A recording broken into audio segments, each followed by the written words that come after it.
दोस्तों, एक समय की बात है। एक कस्बे के सरकारी स्कूल में एक मैडम 10वीं कक्षा के बच्चों को पढ़ाया करती थी।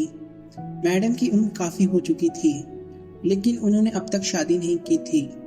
उनके चेहरे पर हल्कियां झुर्रियां थी, बालों में सफेदी झलकने लगी थी, लेकिन फिर भी वह बहुत सुंदर दिखती थी और उनकी आंखों में अब भी गहराई और सुकून था। बच्चों को यह बात बहुत अजीब लगती थी कि इतनी उम्र होने के बावजूद मैडम ने अब तक शादी नहीं की थी। पीठ पीछे अक्सर बच्चे इस बात पर उनका मजाक भी उड़ाते थे और तरह तरह की कहानियां बनाते थे। क्लास में एक लड़का तरुण, जो स्वभाव से बहुत चंचल था, अक्सर इस बारे में सोचता था। एक दिन उसने ठान लिया कि वह मैडम से इस बारे में सीधा पूछेगा। उसने बड़ी हिम्मत जुटाई और जब एक दिन सभी बच्चे पढ़ाई के बाद मैडम के पास खड़े थे, तरुण ने बड़े अदब से मैडम से पूछा, मैडम, आपने अब तक शादी क्यों नहीं की? मैडम इस सवाल पर कुछ पल के लिए चौंक गई। उनके चेहरे पर गहरा भाव आ गया, जो बच्चों ने पहले कभी नहीं देखा था। लेकिन फिर उन्होंने एक मुस्कान बिखेरते हुए कहा, अच्छा, आज मैं तुमको एक कहानी सुनाती हूँ, शायद इससे तुम्हारे सवालों का जवाब मिल जाए।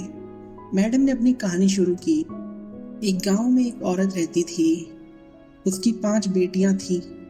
जब भी वह गर्भवती होती, उसका पति उस पर और भी ज्यादा सख्त हो जाता। उसका पति चाहता था कि इस बार बेटा पैदा हो और उसने अपनी पत्नी से कह रखा था कि अगर इस बार भी बेटी हुई तो वह उसे घर से बाहर निकाल देगा। यह सुनते ही क्लास में सन्नाटा छा गया। बच्चे बड़ी ध्यान से सुनने लगे। मैडम ने आगे कहा, छठी बार भी जब बेटी का जन्म हुआ, पिता ने अपनी नवजात बच्ची को बिना एक पल सोचे रात के अंधेरे में चौक पर छोड़ दिया। उस औरत का दिल टूट गया, लेकिन वह कुछ नहीं कर सकी। पूरी रात वह अपनी नन्ही जान की सलामती के लिए प्रार्थना करती रही। इस पल को समझाने के लिए मैडम ने रुककर बच्चों को देखा। उनकी आंखों में आंसू थे और उनके दिल में दर्द था, जिसे बच्चे भी महसूस कर सकते थे। अगली सुबह जब पिता चौक से गुजरा तो उसने देखा कि बच्ची अब भी वहीं पड़ी हुई थी। कोई उसे उठा नहीं ले गया था। मजबूरन वह बेटी को वापस घर ले आया, लेकिन उसका दिल पत्थर का था। अगली रात फिर उसने बच्चे को चौक पर छोड़ दिया। यही सिलसिला लगातार चलता रहा।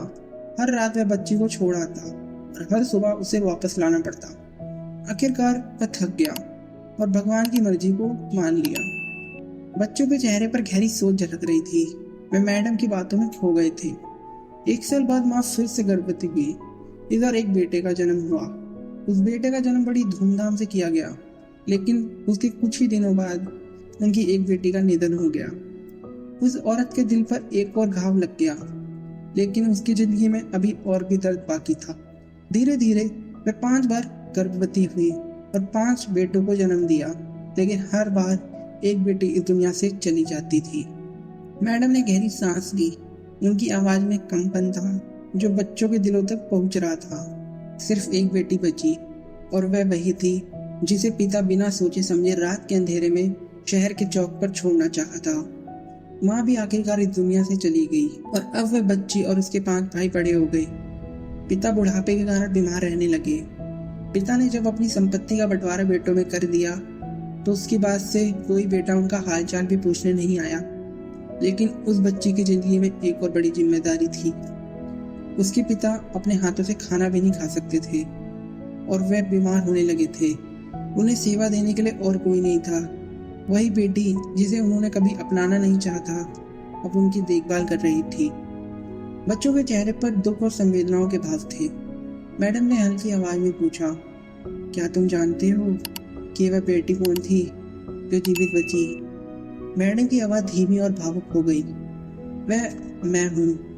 मैंने अब तक शादी इसलिए नहीं की क्योंकि मेरे पिता को मेरी जरूरत थी। आज भी मैं उनकी सेवा करती हूँ। मेरे 5 भाई कभी कभार आकर उनका हालचाल पूछते हैं, लेकिन देखभाल का जिम्मा सिर्फ मुझ पर है। कक्षा में गहरा सन्नाटा छा गया। कोई भी कुछ नहीं बोल सका। सभी बच्चों के दिल में एक अजीब सी भावना जग उठी थी। मैडम ने आखिरी बार बच्चों की ओर देखा। उनकी आंखों में आंसू थे।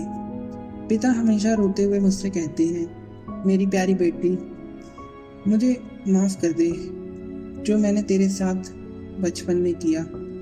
उन्होंने धीमी आवाज में कहा, बेटियां सच में पिता के लिए एक वरदान होती हैं। दोस्तों, इस कहानी से हमें यह सीखने को मिलता है कि बेटियां सचमुच एक अनमोल वरदान होती हैं।